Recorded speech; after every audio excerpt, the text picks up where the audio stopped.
In today's video, we have all the latest news and rumors from around the NHL. We're taking a look at Jake Guentzel as a trade target. We now have a better idea what the trade price might be for a team to acquire him. We also have word the Maple Leafs are interested in defenseman with Columbus, and they reportedly also have interest in UFA Corey Perry. We'll discuss whether that's a fit and how that might look. Also, some trade rumors out of Columbus regarding their goaltender, Elvis Merzlikins. The Chicago Blackhawks are trying to get another lawsuit dismissed. News from the NHL waiver wire. Several updates on the injury front, and some comments from cutter Gauthier regarding why he wanted out of Philly. All that and more coming up next. So welcome back to another video here at Top Shelf Hockey. As I mentioned, we have a variety of NHL news and some rumors to take a look at here today.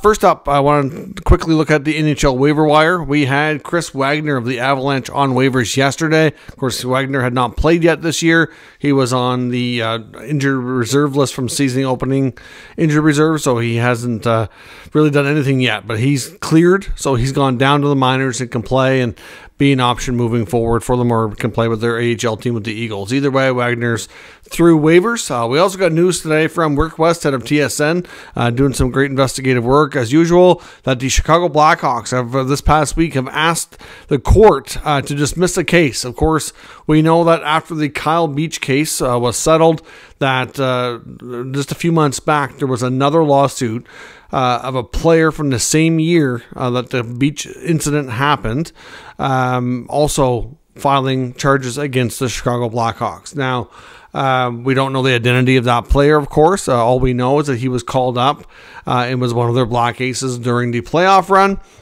We do know that he claims to have been assaulted, like Kyle Beach, by the same video coach. And at this point, we don't know where things are going to go, but the Blackhawks have asked the court to dismiss the case, saying that the team, or the player, has taken too long to make his claim. That the statute of limitations for this is only 2 years is what they're claiming, and that it's been well more than that, of course, since the incident happened. It's been 2 years since the Kyle Beach lawsuit itself was settled. So it's a difficult situation. I don't know if they're gonna get their way or not. I would hope that they would try to determine if these allegations are true. And obviously, Kyle Beach got a settlement. I understand that he took him a long time to come forward, but it can be quite, from what we've heard from the other victims, like, it's not easy to come forward. It can be quite a difficult thing to overcome. So at the same time, I do hope he finds his justice if it's indeed telling the truth, and we'll see what the Blackhawks end up doing here, if the court grants their wish or not. We'll have to move forward and get updates on this through Rick Westhead and TSN as things progress. Lawsuits can drag on a long time, so it's hard to say when we'll have another update on that. In Colorado, Captain Gabriel Landeskog was spotted skating with the team today, so that's certainly a very positive news story, but certainly one you have to take with a lot of caution and not bank on anything that he's going to be able to come back and play. They feel like if he can play, at the earliest he'd be available for the playoffs. They're hoping that's going to be the case, but they said essentially he still has a fair bit of work to do, and he needs a lot of things to go right to have that be an option. Of course, he had knee cartilage replacement surgery, and it's a unique surgery that's not real common in the world of hockey. And if he has a setback, it essentially takes him all the way back. So he needs to keep taking steps forward and not, kind of overdoing it, and take his time. Time and patience will be key here. But at least he's on skates, on the ice with the team. It's something we haven't seen in a long time, and they'll continue taking the baby steps and moving forward here with his recovery. Hopefully everything does go right, and we could see him in the 2024 Stanley Cup playoffs, but that's far from a guarantee, of course, at this point. The New York Islanders have Casey Cizikas as on injured reserve now. He's going to be out, considered week to week. So the veteran centerman with the Islanders is going to miss some time, as well as Jeff Skinner in Buffalo. He's now considered week to week as well. Josh Norris is out for the Ottawa Senators. He will miss tonight's game against the Sabres, like Skinner will, but we don't know a timeline as of yet. Their last game the other night in Calgary, he had a really awkward fall where he kind of went head over heels almost and ended up landing awkwardly on the ice, and kind of went with his upper back and neck and head all kind of made contact. He didn't go to the room when he left the ice. He was able to leave on his own accord. You could tell he was in a lot of discomfort, though. And he did go to the bench, and he was kind of talking to the trainers and kind of getting looked at, but we don't know really the exact main issue. It could be a number of things, really. I don't want to speculate because I'm probably going to be wrong. The Senators for right now said that he's ruled out for tonight against Buffalo, and then they go home tomorrow after this dreaded road trip's over, and they will reassess him with their team doctors and kind of go from there. But the last thing he needs is another injury. It's going to keep him out for an extended time. It may not be anything too serious. Again, like I said, we don't know. Time will tell. For tonight, they can't call anybody up because they don't have the space. They're going to have to go with 11 forwards and 7 defensemen. Not expecting to see Erik Brannstrom play forward because he did do that a couple of games earlier on the road trip, and it was okay, but I don't think Brannstrom was too happy about it, and obviously I don't know that he wants to do that anymore, so we'll see how 11-7 fares for them this evening. Columbus Blue Jackets prospect, Halifax Moosehead player, former member of Team Canada's World Junior team, Jordan Dumais, one of the top scorers in Canadian junior hockey, and of course one of the top prospects for the Blue Jackets organization, is going to be missing some time. When he came back from the World Juniors, rather than report directly to Halifax, he went to see the Columbus Blue Jackets medical team, and there was reports this morning that he needed to have treatment or surgery for like a sports hernia, and there was also speculation he may need hip surgery. That's what was going around this morning. That part turned out to be false. The official report from the team indicates that he does need to be treated for the sports hernia, but no, there was no mention of hip surgery. So I think that was incorrect. If you've seen that this morning, that appears to be false at this point. He's expected to miss about 6 weeks, which is much better, because if it would have been the hip surgery too, he was probably looking at at least 3 months. So either way, that's better news than what originally came out today. In Washington, Rasmus Sandin is the latest to go on IR. They are getting TJ Oshie back for tonight's game, though. So it just seems that's the way it goes in Washington lately. You get one back, you lose another one.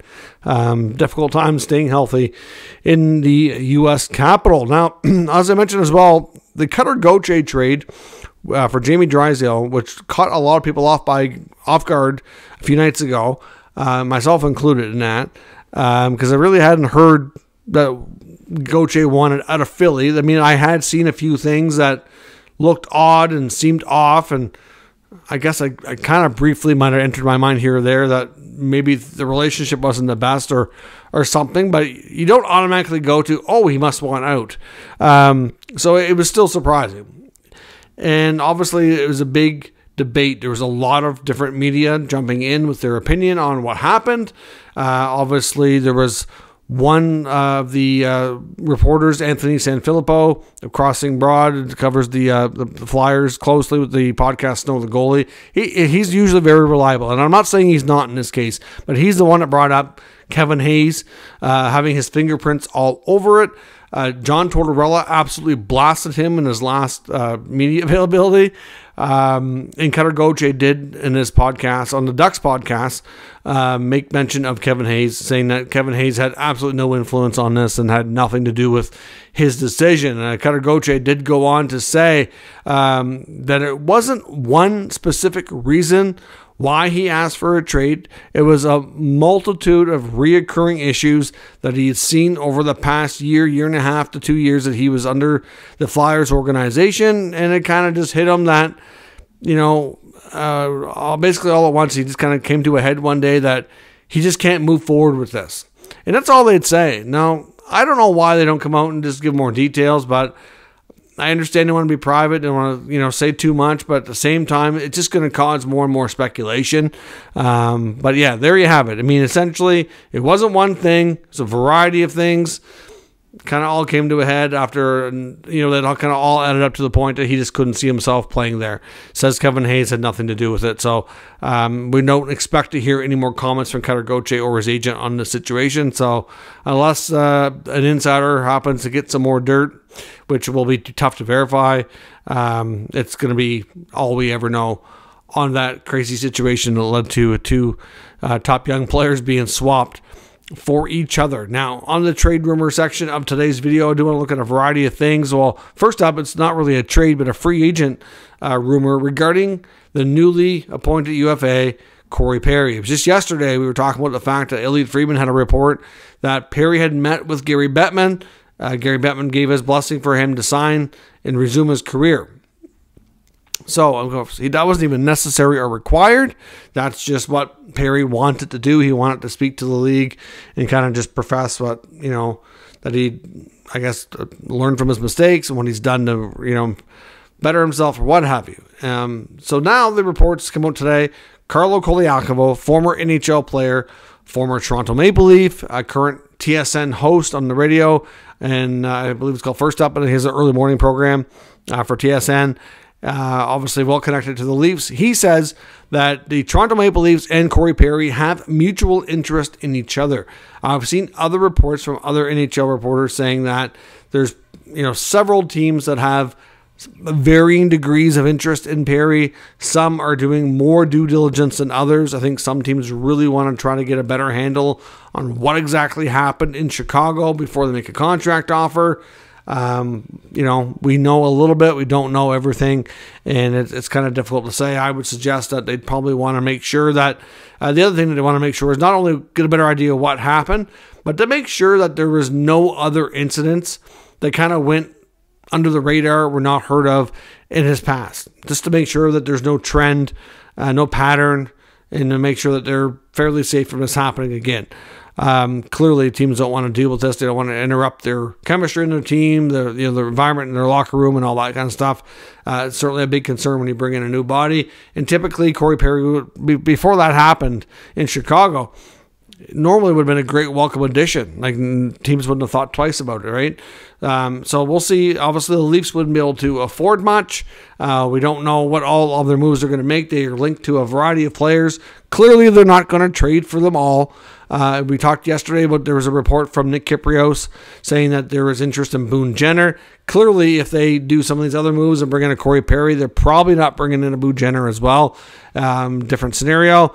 But could they sign Perry for a league minimum for the rest of the year? I think that's very possible. I don't know for sure that he ends up there, but I can see how he could be a bottom six help to them, and I can see how he'd have interest. He's from Ontario, so close to home.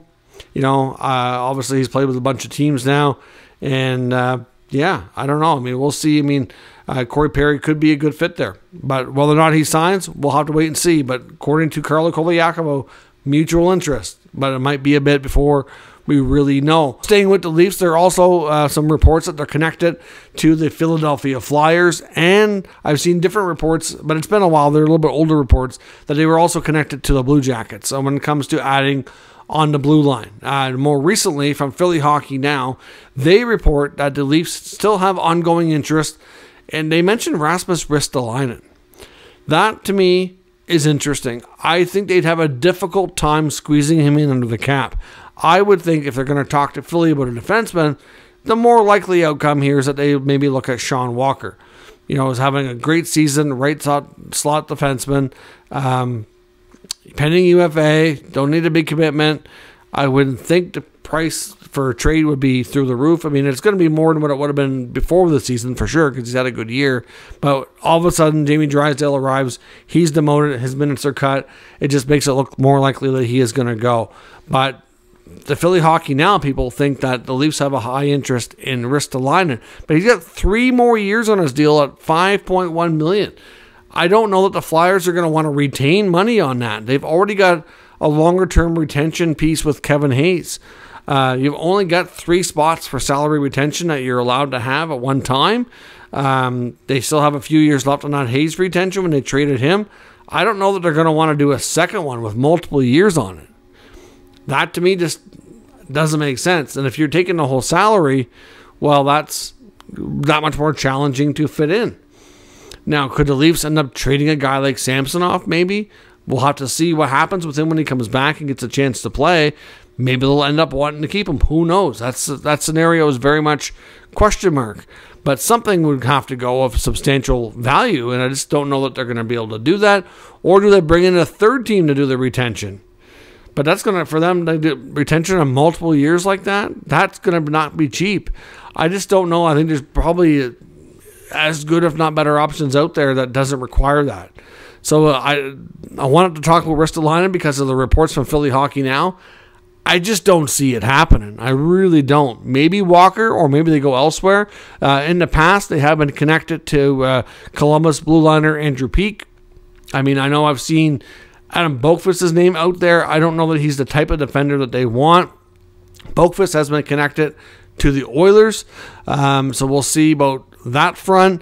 But yeah, I don't know. We'll see. The Leafs are going to be a busy team. They have obviously a lot of interest in a variety of players. What they end up settling on doing, I'm not sure. But there's certainly different connections out there between Corey Perry, Philly defenseman, Columbus defenseman, etc. The Blue Jackets also look more and more likely that they're getting ready to move on from goaltender Elvis Merzlikins. Now, Tarasov has been playing most of the games as of late, and according to their coaching staff, their comments indicate that they really want to give him a chance to kind of run with it. They kind of really see from a development standpoint where he's at, and they do have hopes that he'll be a future number one and be their starter. And I think they wanted to see how close he was to being able to handle that now. Makes sense in a way, but Elvis has not played. I think it's December the 30th or the 29th was the last time that he played. So, I mean, he's been sitting for a bit. And there was already previous reports back in December saying that both the goaltender and the team are willing to move on. They didn't have a preferred destination on his side. They didn't really have a for sure that they're wanting to trade him on the team side. But both teams were very much both the team and the player very much open to it. So it makes sense that it's looking more and more likely they're going down that road. That may or may not happen before the deadline. He does come with a term. Those type of contracts sometimes move before the deadline, but also at times are easier to move in the offseason. So we'll see, but I think it's fair to say that Elvis's time in Columbus is probably coming to an end soon enough. And Jake Guentzel's name is continuing to be right at the top of most trade bait board list. We don't know exactly the plans yet for Kyle Dubas and the Pittsburgh Penguins. They've played well enough that they're still in the mix. Like I said, they can, if they went on a 4 or 5 game winning streak, they could be right in the mix and be in the running for a top 3 spot again. If they go on a 3 or 4 game losing streak, they'll be on the other side and they're starting to fall out of it. The next 3 to 4 weeks will be telling as we get closer and closer to this deadline. At this point, it is believed though that because we've heard comments from Guentzel's agent and a couple of times actually, and it sounds to me like I don't expect a contract extension to come together for Guentzel and the Penguins, regardless of what happens. I don't know for sure. I wouldn't say with what the odds I'd put on him being moved. If they're heading for the playoffs, I suspect they're going to want to keep him and they're going to try to sign him. But the player and the agent seem content to wait until the offseason to see how the team finishes this year and to see the direction of the team before they give another longer-term commitment. So they also, and they said in those comments when the agent was speaking about it, was that he's aware, they're aware that the team might end up not doing as well as and meeting expectations and kind of falling out of the race, and it could lead to a trade. And they have to be prepared to accept that. So Vancouver is the main team that keeps getting brought up. Vancouver media has been all over this because of the connection to Jim Rutherford and Patrick Allvin. They know this player very well. The Canucks are obviously doing very well. We know they like to probably add to this lineup, and Guentzel would be a prime candidate. Now, according to Rick Dhaliwal, the likely asking price for Jake Guentzel out of Pittsburgh, should they decide to make a move here, is likely going to be a first-round pick, a top prospect, and a roster player. Preferably a roster player that's a little on the younger side. So, if you're looking at the Vancouver Canucks, they have lots of Swedish prospects right now. Like, I don't know who they would move. The first-round pick, obviously, that's one thing. The roster player, I'm going to suggest, is probably going to have to be Höglander or Podkolzin. Most likely one of them two. And then one of their, I don't know which top prospect we're looking at. I mean, I would think after what he just did at the juniors that, Lekkerimäki, probably not the preferred guy. There's Elias Pettersson 2.0 that's coming. Willander, I don't know who it ends up being, but they would want one of their better prospects, a first and a roster player. And like I said, I think the roster player probably Höglander, because you add another scoring winger to the mix, that probably bumps Höglander out of a spot. So if you're a Canucks fan, is that a move that you would make? That's a pretty substantial asking price, but it's a pretty substantial addition. A player who is a pretty consistent 35-40 goal guy in the regular season, and somebody who's got, you know, lots of playoff experience and lots of playoff success, both individually and the teams that he's been on. So it'd be a great addition. Like I said, the Canucks are kind of becoming, it's almost like the Vancouver Penguins. It's crazy.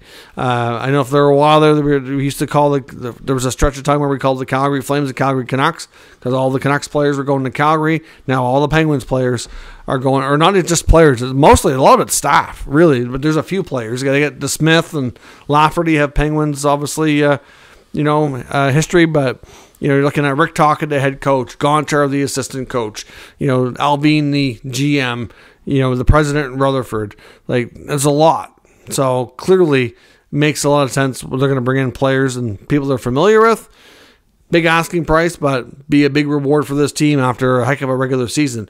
Although I will say the Vancouver schedule, in my opinion, the second half of their schedule here, the rest of the way, is a lot tougher than the first half. I personally am going to be very curious to see if they can keep up the same pace for the whole year. They haven't really yet to go on a major skid. We've seen Vegas be, they're like 3-7 in their last 10. The Kings have had a skid as of late. The Oilers had to skid early on. Now they've been hot. Are the Canucks going to have one of those? They haven't really had an extended one. They've had their games. They've had their moments where they've had bad games, sure. But it hasn't been an extended skid like these other teams are starting to experience now. So let me know what your thoughts are on the Canucks acquiring Guentzel, Corey Perry to the Leafs, and all the other news and rumors we talked about here today, to see what everybody thinks down in the comments. If you're new to the channel, make sure you subscribe and stick around. We'll keep you up to date with the latest news, rumors, and analysis of all 32 NHL teams. Thank you for watching, and I'll catch you next time.